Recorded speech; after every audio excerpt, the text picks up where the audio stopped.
Assalamualaikum warahmatullahi wabarakatuh. Alhamdulillahirabbil alamin wa bihi nasta'inu ala umuri dunya waddin.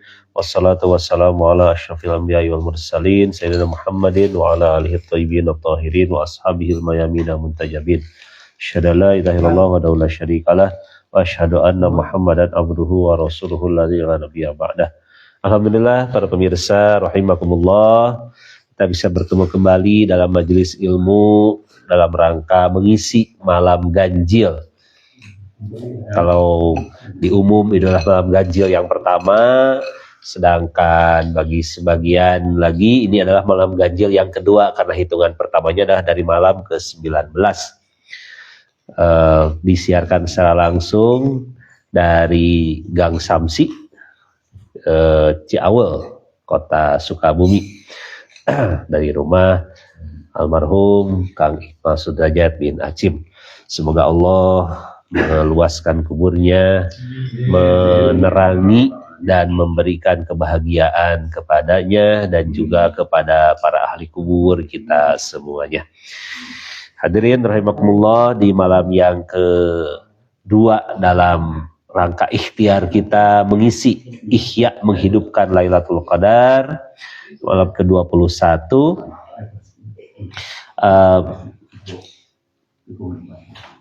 ini adalah hari 21 itu di mana Khalifah Rashidah yang keempat Amirul Mukminin Ali bin Abi Thalib wafat menghadap Allah Subhanahu wa taala setelah 2 hari atau 3 hari menahan derita akibat dibacok oleh pedang dari manusia terkutuk Abdurrahman bin Muljam. Itu dalam menubuah Rasulullah itu disebutkan itu adalah ashqal akhirin gitu.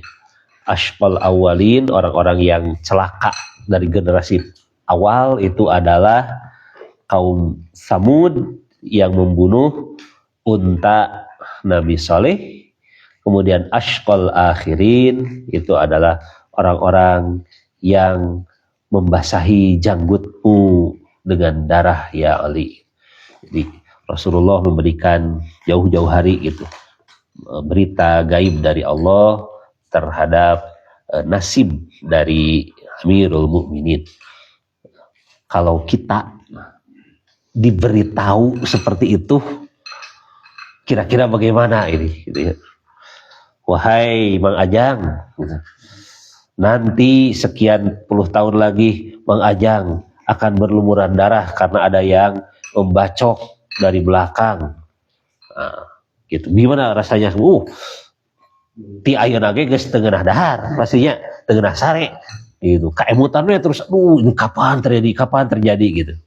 Tapi Imam Ali ketika diberitakan tentang musibah itu, musibah tentang syahadahnya itu, beliau hanya bertanya, apakah pada saat itu aku sedang berpegang teguh kepada agama, wafat dalam keadaan membela agama, berpegang teguh pada Tuhan? Iya, maka Imam Ali jadi tenang. Nah, kalau gitu mah itu selalu masalah cincai gitu. Nah, itu puncak keimanan Imam Ali gitu ya. Jadi apa ya, itu jatuh kepada frustasi gitu. Kalau tadi disebutkan oleh Ustaz Dikri itu adalah beliau ketika mendapatkan musibah itu bilangnya fuztu wa rabbil Ka'bah. Sungguh aku telah beruntung demi Tuhannya Ka'bah. Maka di Ramadan ini kita memang mendapatkan berbagai musibah tentang wafatnya orang-orang yang baik, yaitu dari mulai tanggal 6, tanggal 7 itu adalah Sayyid Abu Thalib, paman Nabi, kemudian istri tercintanya yaitu Khadijah binti Khuwailid, diselang dengan tanggal 15 kebahagiaan karena lahir cucu pertama Imam Hasan Al-Mujtaba. Kemudian di tanggal 19 dan 21 adalah syahadahnya Amirul Mukminin Ali bin Abi Thalib radhiyallahu taala anhu. Dan kita pun menyampaikan duka cita kepada Rasulullah, kepada Sayyidah Fatimah Az-Zahra tentang wafatnya suami tercinta Ali bin Abi Thalib. Dan 1400 tahun kemudian salah seorang putra kesayangannya yaitu Sayyid Ali Khamenei juga menghadap Allah dalam keadaan sedang berpuasa, dibunuh oleh orang-orang yang zalim. Jadi sama-sama bernama Ali. Hadirin rahimakumullah, dalam waktu yang serba singkat kita akan membacakan beberapa keterangan sebagai pengisi majelis ilmu, karena di malam 21 di antara amalan yang utama yaitu muzakarah menurut Syekh Soduk, yaitu kita mempelajari ilmu itu lebih utama. Kita akan bacakan terlebih dahulu kitab yang biasa dibaca di pesantren, Wasiatul Mustafa. Ini wasiat dari Rasulullah li Amiril Mukminin Ali bin Abi Thalib karramallahu wajhah. Wasiat Rasulullah kepada Imam Ali karramallahu wajhah. Ini ada di pasal fis saum, pasal tentang saum. Rasulullah berkata kepada Imam Ali mengajarkan hal-hal yang urgent, hal-hal yang penting. Ini tentang saum gitu. Qala alaihi salatu wassalam, bersabda Rasulullah sallallahu alaihi wa alihi wasallam kepada Imam Ali, man soma Ramadana, barang siapa yang berpuasa di bulan Ramadan, wajtanaba al-harama, dan meninggalkan, menghindari, menjauhi al-haram, hal-hal yang diharamkan, fihi, di dalam bulan Ramadan itu, wal buhtan, juga menghindari buhtan. Buhtan itu kebohongan, kedustaan, atau fitnah gitu. Nah, kalau kita menyebut sesuatu yang tidak benar tentang orang lain dalam bahasa Sunda atau dalam bahasa Indonesia, nyebutnya kita bilangnya fitnah gitu ya.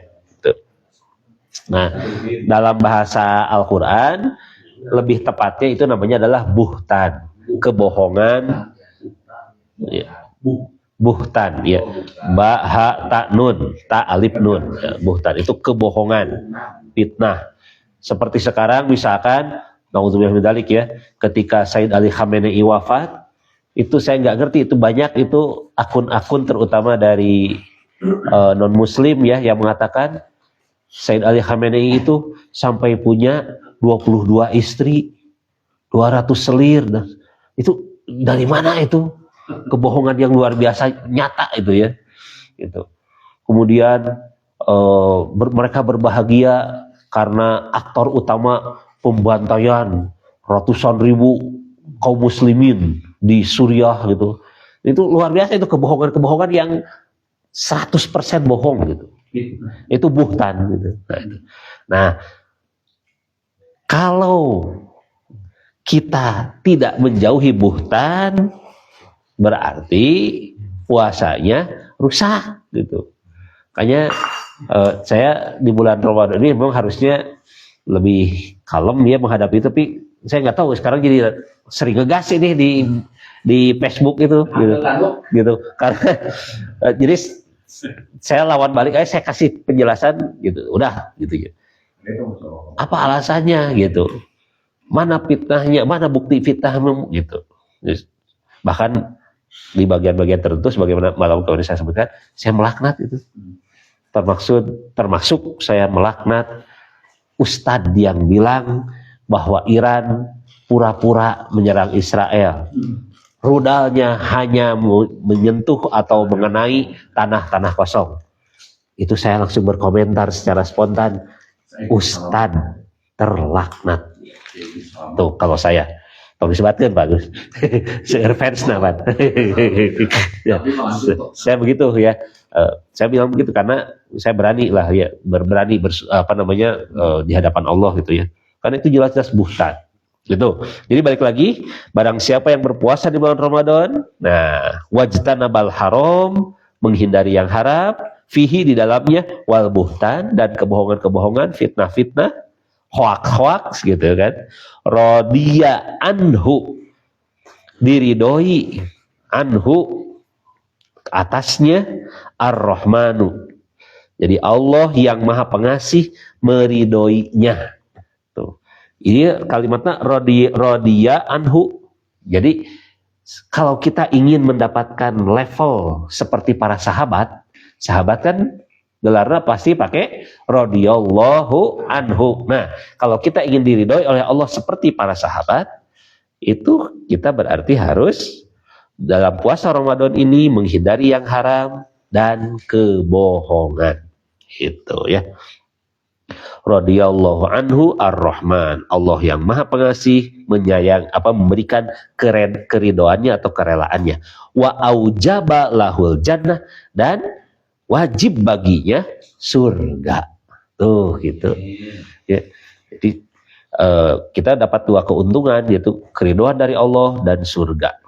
Syaratnya tadi ya, yaitu pengajaran yang pertama kita mengambil pengajaran Rasulullah kepada Amirul Mukminin Ali bin Abi Thalib alaihissalam. Kemudian karena ini adalah momen syahadah Imam Ali yang juga keturunannya Sayyid Ali Khamenei, saya akan membacakan juga hadis-hadis dari Ensiklopedia Mizanul Hikmah bab yang juz yang kedua, dalam bab yang ke ini halaman 700 ya. Ini halamannya 700, pas 700. Nah, ini di bab yang ke 225 tentang asy-syahadah, mati syahid. Sebagaimana kita pernah membacakan, kita bacakan kembali sebagiannya, di antaranya dari surat Ali Imran ayat 169. Allah berfirman, a'udzubillahi minasyaitonir rajim, wala tahsabannal ladzina qutilu fi sabilillahi amwata bal ahya'un 'inda rabbihim yurzaqun. Janganlah kamu mengira bahwa orang-orang yang gugur di jalan Allah itu mati, bahkan mereka itu hidup di sisi Tuhannya dengan mendapatkan rezeki. Gitu. Ya.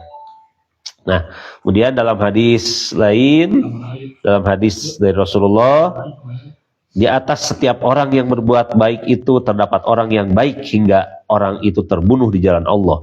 Maka jika dia terbunuh di jalan Allah, tidak ada lagi kebaikan di atasnya. Jadi kebaikan yang paling tinggi itu adalah mati syahid. Gitu.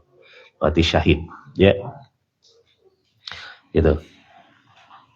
Kemudian dalam hadis yang diambil dari Kanzul Umal, hadis ke 111.010 ya, 110,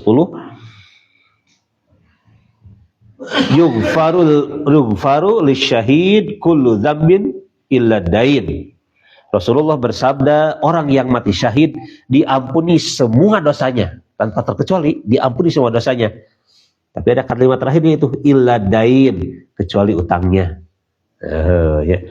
Jadi wayahna kalau hutang mah harus dibayar ya. Kemudian kata Rasulullah juga, barang siapa yang bertemu dengan musuh dan dia bersabar dalam peperangan itu hingga dia terbunuh atau berhasil mengalahkan musuhnya, maka dia tidak akan mendapatkan pertanyaan dua malaikat Munkar dan Nakir dalam kuburnya. Gitu. Udah gitu ya. Jadi lewat saja bentuknya malaikatnya gitu. Lihat, ini mau mati syahid, sudah selamat. Tuh. Kemudian masih dari Rasulullah dalam Sahih Muslim hadis ke 1909, Rasul bersabda, man sa'alallah asy-syahadah bisidqin ballaghahullahu manazil asy-syuhada wa in mata ala firasyih. Barang siapa yang memohon dengan tulus, dengan ikhlas dengan kesungguhan, ya, dengan ketulusan hati kepada Allah agar dikaruniai syahadah atau mati syahid, niscaya Allah akan menghantarkannya pada kedudukan orang-orang yang mati syahid. Kan meskipun dia meninggal di atas tempat tidurnya, tuh gitu. Meskipun orangnya itu meninggalnya karena sakit, tapi karena memohon kepada Allah, maka dia akan mati dicatat sebagai orang yang mati syahid, ya.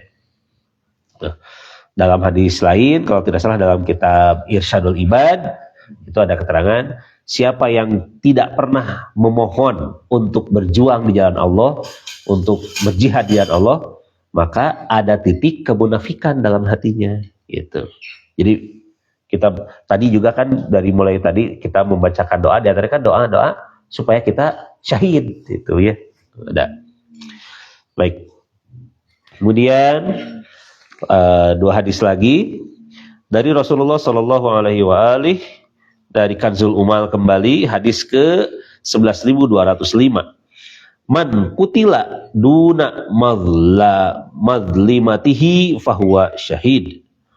Barang siapa yang terbunuh karena mempertahankan haknya yang hendak diambil secara zalim, maka dia adalah syahid. Tuh, orang-orang Palestina sedang mempertahankan tanahnya, orang-orang Iran sedang mempertahankan negaranya, mempertahankan kehormatannya, mempertahankan wibawa kecintaan kepada imamnya, gitu. Itu matinya syahid, gitu. Nah, ada berita 2 hari lalu di kampung saya, kampung sebelah di daerah Dayeuhur, kebetulan suaminya, Pak Dede ya, sedang ke Malaysia. Jadi di rumahnya hanya istrinya saja. Kalau tidak salah itu ada modus mematikan behenser. Padahal itu sudah menjelang subuh itu, atau sudah subuh itu. Kemudian istrinya keluar, mau kan kerjanya di pabrik gitu ya, di GSI. Itu mungkin ada yang mau maling itu dan membacok itu bagian kepalanya di perban. Itu 2 hari lalu di kampung Dayeuhur itu. Dirawat di Asipa kalau tidak salah. Jadi ini juga peringatan, berhati-hati seandainya kalau tiba-tiba ada yang mareman lapu. Itu sebelumnya juga pernah ada modus seperti itu ya. Kalau tiba-tiba behenser kita mati, jangan langsung keluar, dicek dulu. Kalaupun keluar jangan sendirian gitu ya. Khawatir ada orang yang zalim. Nah, seandainya kita membela hak kita karena bertemu dengan maling pencuri itu, dan seandainya kita wafat karena sedang membela harta kita, itu syahid. Gimana katanya kalau yang pencurinya yang mati? Nah, itu tidak syahid itu mas matinya mati sangit itu gitu. Mati masuk neraka. Nah itu. Yang terakhir hadis dari Imam Ali Zainal Abidin alaihissalam dari Biharul Anwar, juz ke-82 halaman 173, hadis ke-6. Mamma ta'ala maulatina fi ghaibihi qaiman. Ya.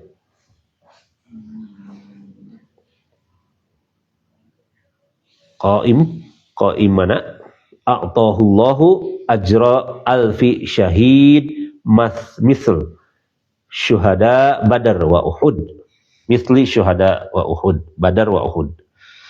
Kata Imam Ali Zainal Abidin alaihissalam, barang siapa yang meninggal dalam keadaan mengikuti kami di masa kegaiban al-qaim kami, yaitu Imam Mahdi ajallahu ta'ala syarif arwahu nafidahu, maka Allah akan memberinya pahala 1000 orang yang mati syahid, seperti orang-orang yang mati syahid dalam perang Badar dan perang Uhud. Dan tanggal 17 Ramadan itu kan momentum perang Badar ya gitu. Perang Badar dan perang Uhud itu sudah begitu mulianya. Nah, bagi kita mudah-mudahan tergolong ya, bagi kita seandainya kita meninggal tapi dalam keadaan mengikuti kami, kata Imam Ali Zainal Abidin, mengikuti Ahlul Bait, mengikuti keluarga Rasulullah di masa kegaiban Al-Qaim, Allah memberinya pahala 1000 orang yang mati syahid. Mudah-mudahan kita semuanya, guru-guru kita semuanya, orang tua kita semuanya, saudara-saudara kita, kaum muslim muslimat, para pecinta Ahlul Bait, keluarga Nabi, digolongkan kepada para syuhada. Amin ya Allah ya rabbal alamin. Ya, kita semua. Dan kita doakan juga kemenangan untuk Islam dan kaum muslimin, kehancuran kaum kafirin, kaum yang membenci kebenaran, kaum yang membenci keadilan, kaum yang merusak nilai kemanusiaan. Bihaqqi Muhammadin wa ali Muhammad. Al-Fatihah tasbikuhas salawat. Allahumma salli ala sayyidina Muhammad wa ali sayyidina Muhammad. Allahumma salli ala sayyidina Muhammad wa ali sayyidina Muhammad. Allahumma salli ala sayyidina Muhammad wa ali sayyidina Muhammad. A'udzu billahi minasyaitonir rajim. Bismillahirrahmanirrahim. Alhamdulillahi rabbil alamin arrahmanir rahim maliki yaumiddin. Iyyaka na'budu wa iyyaka nasta'in. Shiratal ladzina an'amta 'alaihim ghairil maghdubi 'alaihim waladdallin. Alhamdulillah. Terima kasih dan mohon maaf atas segala kehilafan. Kita perbanyak berdoa di malam ini dan malam-malam selanjutnya. Semoga segenap hajat-hajat kita dikabul oleh Allah Subhanahu wa taala. Yang sedang sakit diangkat penyakitnya, yang terikat dengan hutang-hutang semoga Allah bebaskan. Segenap hal yang ada yang Allah karuniakan kepada kita diberikan keberkahan, dibukakan rezeki yang halal, berkah dan berlimpah. Amin ya rabbal alamin. Terima kasih dan mohon maaf. Wa ma taufiqi illa billah, alaihi tawakkaltu wa ilaihi unib. Wassalamualaikum warahmatullahi wabarakatuh. Waalaikumsalam.